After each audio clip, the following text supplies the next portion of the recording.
Palakonda ST reserved సెగ్మెంట్లో YCP దశాబ్ద కాలంగా పాగా వేసింది. ప్రత్యర్థి పార్టీ అభ్యర్థి బలంగా ఉన్నా 2 సార్లుగా స్వల్ప మెజారిటీతో గట్టెక్కుతూ వచ్చింది. వరుసగా మూడోసారి కూడా ఎమ్మెల్యే కళావతికి టికెట్ ఇచ్చారు జగన్. మొదటిసారి గెలిచినప్పుడు ప్రజల్లో మంచి పేరు సంపాదించుకున్న ఆమెకు ఈసారి గెలవడం అంత ఈజీ కాదన్న అభిప్రాయం వ్యక్తమవుతోంది. పార్టీ అధికారంలోకి రాగానే ఎమ్మెల్యే వైఖరి మారిపోవడం, మరోవైపు షాడో ఎమ్మెల్యేల పెత్తనంతో వైసీపీపై వ్యతిరేకత పెరిగిందని అంటున్నారు. హ్యాట్రిక్ విజయంపై కన్నేసిన కళావతిపై అసలు అంత వ్యతిరేకత పెరగడానికి కారణమేంటి? ఉమ్మడి శ్రీకాకుళం జిల్లా పాలకొండ ఎస్టీ రిజర్వ్డ్ నియోజకవర్గం. పాలకొండ నుంచి మొదటిసారి పీఆర్పీ నుంచి పోటీ చేసిన విశ్వాసరాయ్ కళావతి 2009లో ఓడిపోయారు. తర్వాత కళావతి వైసీపీలో చేరి ఆ పార్టీని నమ్ముకుని రాజకీయాల్లో కొనసాగుతున్నారు. పార్టీకి నమ్మకంగా ఉండడంతో జగన్మోహన్ రెడ్డి 2014లో విశ్వాసరాయ్ కళావతికి పాలకొండ టికెట్ ఇచ్చారు. ఆ ఎన్నికల్లో వైసీపీ అధికారంలోకి రాకపోయినా పాలకొండలో కళావతి విజయం సాధించారు. పాలకొండ నియోజకవర్గ సమస్యల్ని అసెంబ్లీలో లేవనెత్తి నియోజకవర్గ అభివృద్ధికి కృషి చేశారు. ఆ క్రమంలో ఆమెపై సెగ్మెంట్లో గుడ్విల్ పెరిగింది. 2019 ఎన్నికల్లో కూడా వైసీపీ టికెట్ దక్కించుకున్న ఆమె రెండోసారి ఎమ్మెల్యే అయ్యారు. అయితే రెండోసారి గెలిచాక కళావతి నియోజకవర్గ సమస్యలు, అభివృద్ధిపై దృష్టి పెట్టడం మానేశారనే అభిప్రాయం నియోజకవర్గ ప్రజల్లో వ్యక్తమవుతోంది. ప్రతిపక్షంలో ఉన్నప్పుడే ప్రజల బాగోగుల గురించి ఆమె ఎంతో కొంత ఆలోచించేవారని, పార్టీ అధికారంలోకి రాగానే ఆమె వైఖరే మారిపోయిందని నియోజకవర్గ ప్రజలు అసంతృప్తి వ్యక్తం చేస్తున్నారు.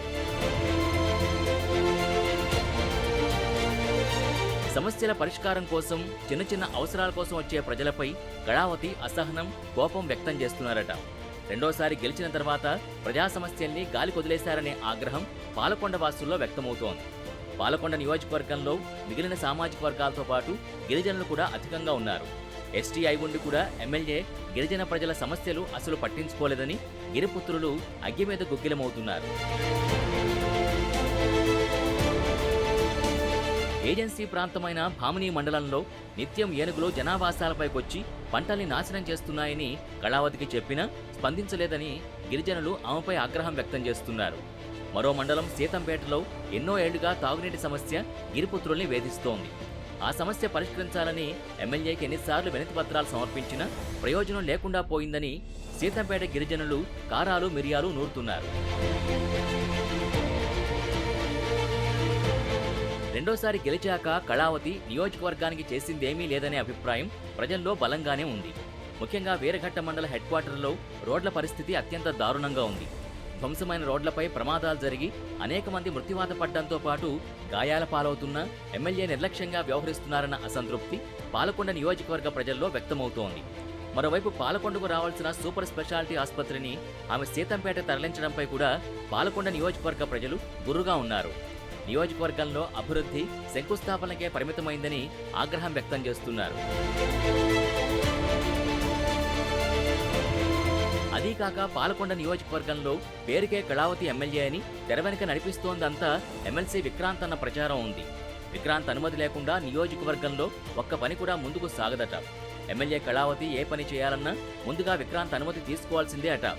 ఆ విధంగా విక్రాంత్ పాలకొండ నియోజకవర్గం షాడో ఎమ్మెల్యేగా తన పెత్తనం నడిపిస్తున్నారని అంటున్నారు.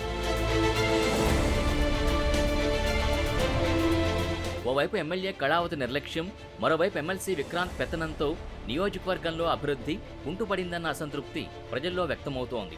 అది ప్రస్తుత ఎన్నికల్లో జనసేన అభ్యర్థి నిమ్మక జయకృష్ణకు కలిసొచ్చే అంశంగా విశ్లేషకులు భావిస్తున్నారు.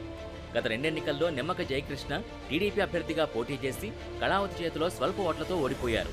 దాంతో జయకృష్ణపై ప్రజల్లో సానుభూతి వ్యక్తమవుతోంది. జయకృష్ణ విద్యావంతుడవడంతో పాటు పిలిస్తే పలికే స్వభావం ఉన్న వ్యక్తిగా మంచి పేరుంది. ఈసారి పొత్తుల్లో భాగంగా పాలకొండ జనసేనకు దక్కడంతో జయకృష్ణ జనసేన తరపున పోటీకి దిగారు. టీడీపీ, జనసేన, బీజేపీ కలిసి పోటీ చేస్తుండటంతో కూటమి బలం జయకృష్ణకు ప్లస్ అవుతుందన్న అభిప్రాయం వ్యక్తమవుతోంది. మరోవైపు ప్రభుత్వ వ్యతిరేక ఓటు ఆయన కలిసొచ్చే అవకాశం ఉందన్న వాదన కూడా వినిపిస్తోంది. మరి చూడాలి పాలకొండ ఓటర్లు ఎవరి వైపు మొగ్గు చూపుతారో.